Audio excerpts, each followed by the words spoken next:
1558년 11월 17일 영국의 해필드 하우스.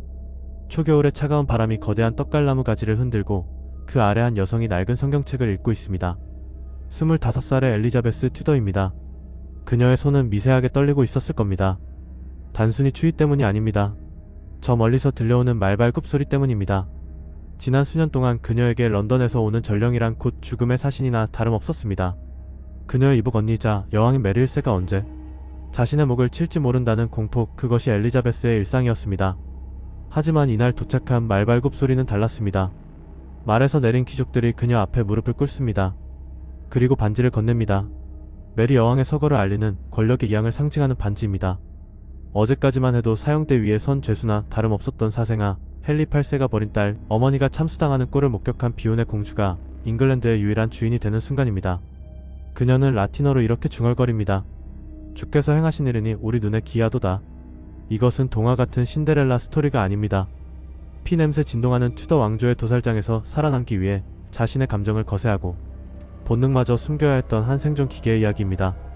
오늘은 영국 역사상 가장 위대한 군주로 칭송받지만 그 이면에 평생을 불안과 의심 속에서 떨어야 했던 엘리자베스 1세의 진짜 얼굴을 아주 깊숙이 들여다보겠습니다. 엘리자베스의 삶은 시작부터 축복이 아닌 저주였습니다. 1533년 9월 헨리 8세는 아들을 기대하며 런던탑의 포문을 열 준비를 마쳤습니다. 하지만 태어난 것은 딸이었습니다. 왕의 실망감은 거대한 분노로 변했고 그 분노의 화살은 엘리자베스의 어머니 앤 불린에게 향했습니다. 엘리자베스가 고작 생후 2년 8개월 되던 해 그녀의 어머니는 간통이라는 누명을 쓰고 참수당합니다. 프랑스에서 온 칼잡이의 검이 어머니의 목을 빼는 순간 엘리자베스는 공주에서 사생아로 전락했습니다. 왕실의 시녀들조차 입을 옷이 없어서 왕에게 옷감을 구걸해야 할 정도로 그녀는 방치되었습니다. 하지만 진짜 지옥은 아버지 헨리 8세가 죽고 나서 시작되었습니다. 그녀의 남동생 에드워드 6세가 즉위하고 권력의 공백을 노린 하이에나들이 어린 엘리자베스 주변을 맴돌았습니다. 그중 가장 위험했던 인물은 토마스 시모어였습니다. 그는 엘리자베스의 새어머니인 캐서린 파와 결혼했지만 그의 눈은 14살의 엘리자베스를 향해 있었습니다. 이 대목은 역사책에서 자주 미화되지만 실상은 끔찍한 아동학대이자 그루밍 범죄에 가까웠습니다. 시모어는 이른 아침 잠옷 바람으로 엘리자베스의 침실에 침입해 그녀를 간지럽히거나 신체 접촉을 시도했습니다. 심지어 새어머니인 캐서린 파조차 이 기이한 놀이에 동참하다가 결국 남편과 의붓딸이 껴안고 있는 장면을 목격하고서야 사태의 심각성을 깨닫습니다. 엘리자베스는 쫓겨났지만 곧이어 시모어가 반역죄로 처형당하면서 그녀는 공범으로 몰려 신문을 받게 됩니다. 15살 소녀가 감당하기엔 너무나 가혹한 현실이었습니다. 수사관들은 시모어와의 관계를 자백하라며 그녀를 몰아세웠습니다. 자칫하면 반역자의 연인으로 몰려목이 날아갈 상황이었습니다. 여기서 엘리자베스의 천부적인 생존 본능이 깨어납니다. 그녀는 눈물 한 방울 흘리지 않고 그 어떤 유도신문에도 넘어가지 않았습니다. 그가 나에게 청혼했다는 소문은 들었지만 나는 동의한 적 없다. 그녀는 사실과 의견을 교묘하게 분리하며 끝까지 버텼습니다. 이때 그녀는 깨달았습니다. 살아남으려면 누구에게도 마음을 주지 말아야 하고 어떤 말로도 꼬투리를 잡혀선 안 된다는 것을 말이죠. 고난은 여기서 끝나지 않았습니다. 가톨릭 광신도였던 언니 메리 1세가 즉위하자 개신교도였던 엘리자베스는 존재 자체가 위협이었습니다. 와이어트의 반란이 일어났을 때 메리는 기다렸다는 듯 엘리자베스를 런던탑에 가둡니다. 비오는 날 런던탑의 반역자의 문 앞에 배가 닿았을 때 엘리자베스는 배에서 내리기를 거부하며 주저앉았습니다. 그 문으로 들어간 사람 중 살아서 나온 사람은 거의 없었으니까요. 어머니 앤 불린이 죽었던 바로 그 장소였습니다. 감옥 안에서 그녀는 언니에게 편지를 씁니다. 편지의 여백을 사선으로 모두 그어버려 누구도 내용을 추가하거나 위조하지 못하게 만든 그 치밀한 편지는 지금도 남아있습니다. 죽음의 공포 앞에서도 이성을 잃지 않는 그 차가운 지성, 그것이 엘리자베스를 살렸습니다. 메리 여왕은 끝내 엘리자베스를 죽일 명분을 찾지 못했고 결국 병마와 상상 임신의 고통 속에서 죽음을 맞이합니다. 우여곡절 끝에 1559년 1월 엘리자베스는 웨스트민스터 사원에서 대관식을 치릅니다. 초상화 속 그녀는 화려한 금실로 수놓은 드레스를 입고 머리를 기게 풀어 헤쳤습니다. 이는 처녀성을 강조하는 상징이었습니다. 하지만 당시 잉글랜드의 상황은 그녀의 드레스처럼 화려하지 않았습니다. 국군은 텅 비었고 군대는 약했으며 종교 갈등으로 내전 직전이었습니다. 프랑스와 스페인이라는 거대 열강은 잉글랜드를 집어삼킬 기회만 엿보고 있었죠. 신하들은 입을 모아 말했습니다. 폐하, 하루빨리 결혼하시어 왕자를 생산하셔야 합니다. 여자는 혼자서 통치할 수 없다는 것이 당시의 상식이었습니다. 게다가 후계자가 없으면 그녀가 죽는 즉시 잉글랜드는 다시 피바단의 전가 될 게 뻔했습니다. 여기서 엘리자베스는 역사상 유례없는 결혼 밀당 작전을 펼칩니다. 그녀는 자신을 국가와 결혼한 처녀 여왕으로 포장했습니다. 하지만 뒤로는 유럽의 네로라 하는 왕족들과 끊임없이 혼담을 주고받았습니다. 스페인의 펠리페 2세부터 오스트리아의 대공, 스웨덴의 왕, 프랑스의 왕자들까지 그녀는 그들에게 희망 고문을 가했습니다. 가장 흥미로운 에피소드는 프랑스의 앙주 공작 알랑송 공작과의 연애 노름입니다. 앙주 공작은 천연두 자국이 심하고 키가 작아 외모가 볼품없었습니다. 엘리자베스는 그를 나의 개구리라고 부르며 애정 공세를 퍼붓는 척했습니다. 장갑을 선물하고 밤늦게까지 밀담을 나누었습니다. 신하들은 여왕이 진짜 사랑에 빠져 프랑스 가톨릭 신자와 결혼할까 봐 전전긍긍했습니다. 하지만 이것은 철저한 계산이었습니다. 스페인이 잉글랜드를 침공하려 할 때마다 그녀는 프랑스와의 결혼 카드를 꺼내들어 스페인을 견제했습니다. 반대로 프랑스가 위협하면 스페인과의 관계를 이용했죠. 그녀는 결혼이라는 미끼를 20년 가까이 흔들며 강대국들의 손발을 묶어버린 것입니다. 물론 그녀에게도 사랑은 있었습니다. 로버트 더들리. 어릴 때부터 함께 런던탑에 갇혀 지냈던 소꿉친구이자 그녀의 영혼을 쥐고 흔든 남자입니다. 엘리자베스는 더들리를 사랑했습니다. 그를 마구간 지기기병 대장로 임명하고 자신의 침실 바로 옆방을 내주었습니다. 하지만 더들리는 유부남이었습니다. 게다가 그의 아내 에이미 롭사트가 계단에서 굴러떨어져 목이 부러진 채 발견되는 의문의 사고가 발생합니다. 세상은 더들리가 여왕과 결혼하기 위해 아내를 살해했다고 수군거렸습니다. 엘리자베스는 냉정했습니다. 사랑하는 남자였지만 그와 결혼하는 순간 자신의 왕관이 위태로워진다는 것을 알았습니다. 그녀는 더들리를 곁에 두되 결코 남편의 자리는 내어주지 않았습니다. 그녀는 침대 위에서는 외로웠을지 모르나 옥자 위에서는 누구보다 강력했습니다.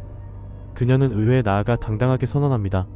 내가 죽은 뒤 대리석 묘비에 한 시대를 다스린 여왕이 처녀로 살다 죽다라고 새겨진다면 나는 그것으로 만족한다. 결혼 줄다리기로 시간을 버는 동안 잉글랜드는 서서히 힘을 키웠습니다. 프랜시스 드레이크 같은 해적들을 암묵적으로 후원하여 스페인의 보물선을 약탈했고 이를 통해 국고를 채웠습니다. 스페인의 펠리페 2세는 격분했습니다. 한때 처제였던 엘리자베스가 자신의 청혼을 거절한 것도 모자라 자신의 수염을 계속해서 태우고 있었으니까요. 결정적인 트리거는 스코틀랜드의 여왕 메리 스튜어트의 처형이었습니다. 엘리자베스의 오촌 조카이자 가톨릭 신자였던 메리는 잉글랜드 내 가톨릭 세력의 구심점이었습니다. 엘리자베스는 동족이자 여왕을 죽이는 것을 극도로 꺼렸지만 메리가 자신을 암살하려는 음모에 가담했다는 증거 베빙턴 음모가 드러나자 눈물을 머금고 사형 집행장에 서명합니다. 1588년 복수의 칼을 갈던 펠리페 2세는 마침내 무적함대를 출격시킵니다. 130척의 거대 전함 3만 명의 병력, 당시 유럽 최강의 군대였습니다. 그들의 목표는 단 하나, 런던을 점령하고 이교도 여왕 엘리자베스를 끌어내리는 것이었습니다. 잉글랜드 전체가 공포에 질렸습니다. 이 절체절명의 순간 엘리자베스는 런던의 안전한 궁전에 숨지 않았습니다. 그녀는 백마를 타고 틸버리의 병사들 앞에 나타났습니다. 흰 벨벳 드레스 위에 은색 흉갑을 두르고 손에는 지휘봉을 들었습니다. 병사들은 굶주리고 지쳐 있었습니다. 그들 앞에 선 여왕은 역사의 길이 남을 명연서를 토해냅니다. 내 몸은 비록 연약한 여자의 몸이지만 나는 왕의 심장과 위장을 가졌다. 잉글랜드의 왕의 심장을.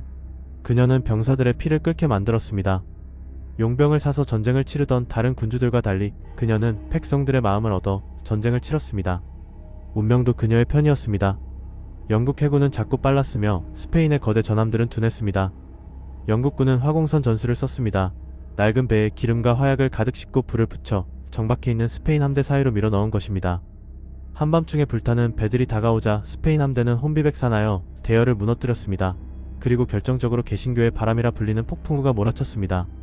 도망치던 스페인 함대는 스코틀랜드와 아일랜드의 거친 바다에서 대부분 침몰했습니다. 해안가에는 스페인 병사들의 시신이 산처럼 쌓였습니다. 유럽의 변방이었던 섬나라 잉글랜드가 세계 최강 대제국 스페인을 무너뜨린 것입니다.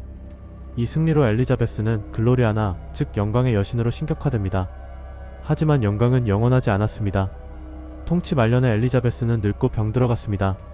젊은 시절의 아름다움은 천연두 자국과 탈목, 검게 썩은 치아로 변해버렸습니다. 그녀는 거울 보기를 거부했습니다. 대신 두꺼운 납성분의 화장품을 얼굴에 하얗게 칠해 주름과 흉터를 가렸습니다. 붉은 가발을 쓰고 화려한 보석으로 몸을 휘감아 늙지 않는 여신의 이미지를 유지하려 애썼습니다. 그것은 처절한 연극이었습니다. 그녀가 사랑했던 로버트 더들리도 먼저 세상을 떠났고 충직했던 신하들도 하나둘 흙으로 돌아갔습니다. 여왕의 침실은 점점 더 고요해졌습니다. 우울증이 깊어진 그녀는 죽기 직전 며칠 동안이나 침대에 눕기를 거부하고 바닥에 쿠션을 깔고 앉아있거나 서 있었다고 합니다. 눕는 순간 다시는 일어나지 못할 것이라는 두려움 혹은 끝까지 권력을 놓지 않으려는 마지막 자존심이었을지도 모릅니다. 1603년 3월 24일 44년 127일간의 치세가 끝났습니다. 사생아로 태어나 생존을 위해 숨죽였던 소녀, 결혼을 무기로 제국들을 농락했던 정치가, 그리고 잉글랜드를 세계의 중심으로 끌어올린 전사. 그녀는 튜더 왕조의 마지막 군주로서 눈을 감았습니다. 엘리자베스 1세. 그녀는 남편도 자식도 남기지 않았습니다. 하지만 그녀가 남긴 것은 그 무엇보다 거대했습니다. 그녀가 닦아놓은 기반 위에서 셰익스피어의 문학이 꽃피었고 훗날 해가 지지 않는 나라 대영제국이 탄생했습니다. 자신의 약점을 갑옷으로 두르고 평생을 연기하며 살아야 했던 고독한 여왕, 어쩌면 그녀가 가장 원했던 것은 위대한 여왕이라는 칭호보다 그저 살아남았다는 안도감이 아니었을까요? 무적 함대를 격파하고 얻은 영광의 여신이라는 타이틀 뒤에서 늙어가는 여왕의 마음을 뒤흔든 마지막 남자가 등장합니다. 바로 로버트 데버르 에식스 백작입니다. 그는 엘리자베스가 평생 사랑했던 로버트 더들리의 의부사들이자 여왕보다 무려 33살이나 어린 혈기 왕성한 청년이었습니다. 노년의 엘리자베스에게 에식스 백작은 단순한 신하가 아니었습니다. 그는 잃어버린 젊음이자 활력 그 자체였습니다. 여왕은 그에게 독점적인 와인 수입권을 주고 막대한 부를 안겨주며 그를 응석바지로 키웠습니다. 하지만 이것은 여왕의 치명적인 실수였습니다. 에식스 백작은 여왕의 총애를 자신의 능력으로 착각했습니다. 그는 오만방자해졌고 사석에서 여왕의 마음은 그녀의 시체만큼이나 삐뚤어졌다라고 비아냥거리기까지 했습니다. 비극의 정점은 아일랜드 반란 진압 실패 후 일어났습니다. 여왕의 명령을 어기고 멋대로 전쟁을 중단한 채 런던으로 돌아온 에식스 백작은 흑투성이가 된 장화도 벗지 않고 여왕의 침실로 난입합니다. 이 순간은 엘리자베스 1세의 생애에서 가장 치욕적인 순간 중 하나로 기록됩니다. 당시 여왕은 막 잠에서 깬 상태였습니다. 듬성듬성한 회색 머리카락, 두꺼운 화장 뒤에 숨겨진 주름진 민낯, 검게 썩은 치아. 여왕이 그토록 감추고 싶어 했던 늙고 병든 노파의 실체를 에식스 백작이 목격해버린 것입니다. 가면이 벗겨진 여왕의 분노는 차가웠습니다. 그녀는 즉시 에식스 백작을 감금했습니다. 하지만 에식스 백작은 정신을 차리지 못하고 런던 시내에서 반란을 일으킵니다. 여왕이 간신들에게 휘둘리고 있다. 몇 칼을 빼들었지만 런던 시민 그 누구도 그에게 호응하지 않았습니다. 시민들은 이미 엘리자베스를 자신들의 어머니이자 수호자로 여기고 있었기 때문입니다. 결국 에식스 백작은 런던탑에서 참수당합니다.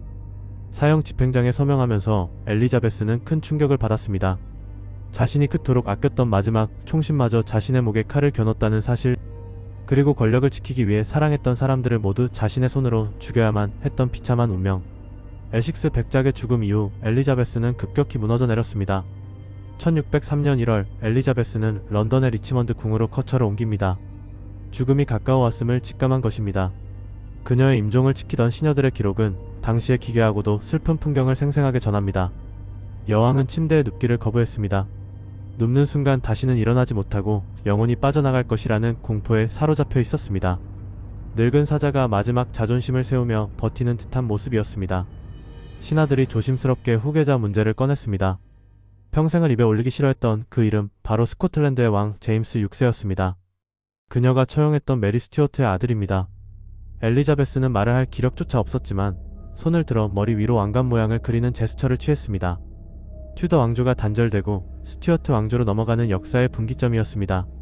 그녀가 숨을 거둔 직후 가장 먼저 행해진 일은 왕의 시신을 방부 처리하는 것이 아니라 그녀의 손에서 반지를 빼내는 것이었습니다. 44년 전 대관식 날 나는 잉글랜드와 결혼했다며 끼었던 그 반지입니다. 반지가 살에 파고들어 빠지지 않자 결국 절단해야 했습니다. 반지가 잘려나가는 순간 잉글랜드의 황금시대 엘리자베스 시대도 막을 내렸습니다. 엘리자베스 1세의 삶을 한 단어로 정의하자면 생존입니다. 그녀는 아버지에게 버림받았고 언니에게 살해 위협을 받았으며 유럽의 강대국들에게 포위당했습니다. 여자가 통치하는 것은 자연의 섭리를 거스르는 일이라 여겨지던 야만의 시대였습니다. 하지만 그녀는 자신의 약점을 무기로 바꿨습니다. 결혼이라는 카드를 쓰지 않고 손에 쥐고만 있음으로써 외교적 우위를 점했고 화려한 의상과 가발, 화장으로 자신을 성모 마리아와 같은 신성한 존재로 포장했습니다. 그녀는 잉글랜드라는 무대 위에서 죽는 순간까지 강력한 여왕이라는 배역을 완벽하게 연기해낸 천재적인 배우였습니다. 그녀가 남긴 유산은 단순히 스페인 무적 함대를 격파한 승리의 기록만이 아닙니다. 셰익스피어가 햄릿을 쓰고 프랜시스 베이컨이 철학을 논할 수 있었던 그 자유롭고 역동적인 사회 분위기, 훗날 영국이 전 세계를 호령하는 대영 제국으로 성장할 수 있었던 그 단단한 토대가 바로 그녀의 치세 동안 완성되었습니다. 피냄새 나는 런던탑의 죄수에서 짐이 곧 국가였던 절대 군주까지 스스로 운명을 쾌척해 시대를 정복했던 여인 엘리자베스 1세였습니다. 오늘 준비한 이야기는 여기까지입니다. 다음 시간에는 엘리자베스가 그토록 경계했지만 결국 왕위를 물려줘야 했던 비운의 라이벌 메리 스튜어트의 막장 드라마 같은 삶을 들고 찾아오겠습니다. 역사를 잊은 민족에게 미래는 없습니다. 지금까지 미스터리 아카이브였습니다. 구독과 좋아요는 영상 제작에 큰 힘이 됩니다.